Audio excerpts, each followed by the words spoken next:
نحمدہ و نصلی علی رسولہ الکریم بسم اللہ الرحمن الرحیم۔ صرف 5 منٹ کا مدرسہ قرآن و حدیث کی روشنی میں 28 محرم الحرام۔ نمبر 1 اسلامی تاریخ۔ حضرت یوسف علیہ السلام۔ حضرت یوسف بن یعقوب بن اسحاق بن ابراہیم بڑے مشہور پیغمبر ہیں۔ اللہ تعالیٰ نے ان کی شان میں ایک مکمل سورہ یوسف کے نام سے نازل فرمائی، جس میں ان کی زندگی کے حالات و واقعات عجیب انداز میں بیان فرمائے ہیں۔ قرآن کریم میں 27 مرتبہ ان کا تذکرہ آیا ہے۔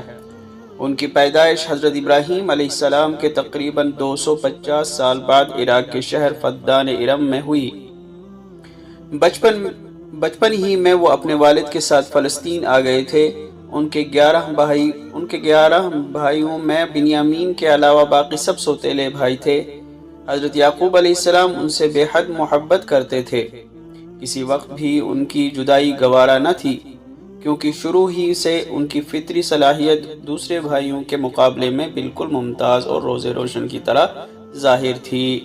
حضرت یعقوب علیہ السلام ہونہار بیٹے کی پیشانی پر چمکتا ہوا نور نبوت پہچانتے تھے اور وحی الہی کے ذریعے اس کی اطلاع بھی پا چکے تھے۔ اللہ تعالیٰ نے انہیں نبوت کے ساتھ حکومت و سلطنت سے بھی نوازا۔ نمبر 2 حضور صلی اللہ علیہ وسلم کا معجزہ۔ حضور صلی اللہ علیہ وسلم کا کفار کے درمیان سے گزر جانا۔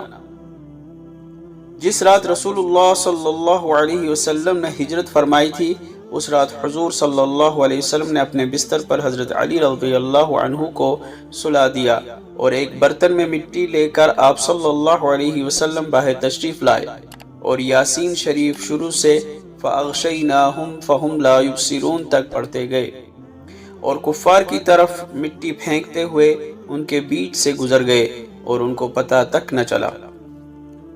نمبر 3 ایک فرض کے بارے میں۔ قضا نمازوں کی ادائیگی۔ رسول اللہ صلی اللہ علیہ وسلم نے فرمایا، جو کوئی نماز پڑھنا بھول گیا یا نماز کے وقت سوتا رہ گیا تو اس کا کفارہ یہ ہے کہ جب یاد آ جائے اسی وقت پڑھ لے۔ نوٹ: اگر کسی شخص کی نماز کسی عذر کی وجہ سے چھوٹ جائے یا سونے کی حالت میں نماز کا وقت گزر جائے تو بعد میں اس کی قضا پڑھنا فرض ہے۔ نمبر 4 ایک سنت کے بارے میں۔ قبرستان جانے کی دعا۔ رسول اللہ صلی اللہ علیہ وسلم جب قبرستان میں جاتے تو اس دعا کو پڑھتے تھے: السلام علیکم دار قوم مؤمنین وإنا ان شاء اللہ بکم لاحقون۔ ترجمہ: اے قبرستان میں بسنے والے مومنوں، تم پر سلامتی ہو، ہم بھی انشاءاللہ تم سے آ ملنے والے ہیں۔ نمبر 5 ایک اہم عمل کی فضیلت۔ مریض یا مردے کے پاس بھلی بات کہنا۔ رسول اللہ صلی اللہ علیہ وسلم نے فرمایا، جب تم بیمار یا مردے کے پاس آؤ تو بھلی بات کہو، اس لیے کہ فرشتے تمہاری باتوں پر آمین کہتے ہیں۔ نمبر 6 ایک گناہ کے بارے میں۔ نماز میں سستی کرنا۔ قرآن میں اللہ تعالیٰ فرماتا ہے، ایسے نمازیوں کے لیے بڑی خرابی ہے جو اپنی نمازوں سے غفلت و سستی برتتے ہیں، جو لوگوں کے سامنے نماز پڑھ کر نہ صرف دکھاوا کرتے ہیں۔ نمبر 7 دنیا کے بارے میں۔ مال و دولت آزمائش کی چیزیں ہیں۔ قرآن میں اللہ تعالیٰ فرماتا ہے، جب اللہ تعالیٰ انسان کو آزماتا ہے تو اس کو ظاہراً مال و دولت دے کر اس کا اکرام کرتا ہے تو وہ بطور فخر کہنے لگتا ہے کہ میرے رب نے میری قدر بڑھا دی، حالانکہ یہ اللہ کی طرف سے اس کی آزمائش کا ذریعہ ہے۔ نمبر 8 آخرت کے بارے میں۔ جنت کے دروازے کی چوڑائی۔ سالم رحمۃ اللہ علیہ اپنے والد سے نقل کرتے ہیں کہ رسول اللہ صلی اللہ علیہ وسلم نے ارشاد فرمایا، جنت کے جس دروازے سے میری امت داخل ہوگی اس کی چوڑائی سوار کی 3 برس کی مسافت کے برابر ہوگی۔ جو گھوڑے کو خوب دوڑانا جانتا ہو، دروازے کی اس قدر چوڑائی کے باوجود جب میری امت اس میں سے گزرے گی تو بھیڑ کے سبب اس پر سے گزرنا دشوار ہو جائے گا۔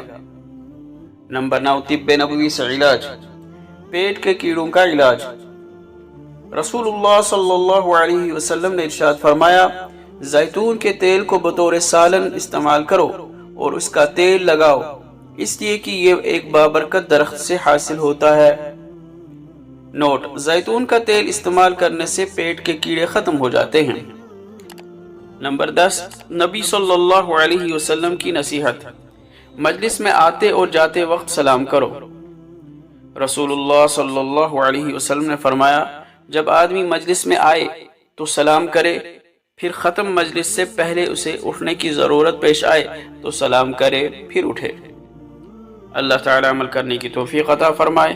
وآخر دعوانا ان الحمد للہ رب العالمین۔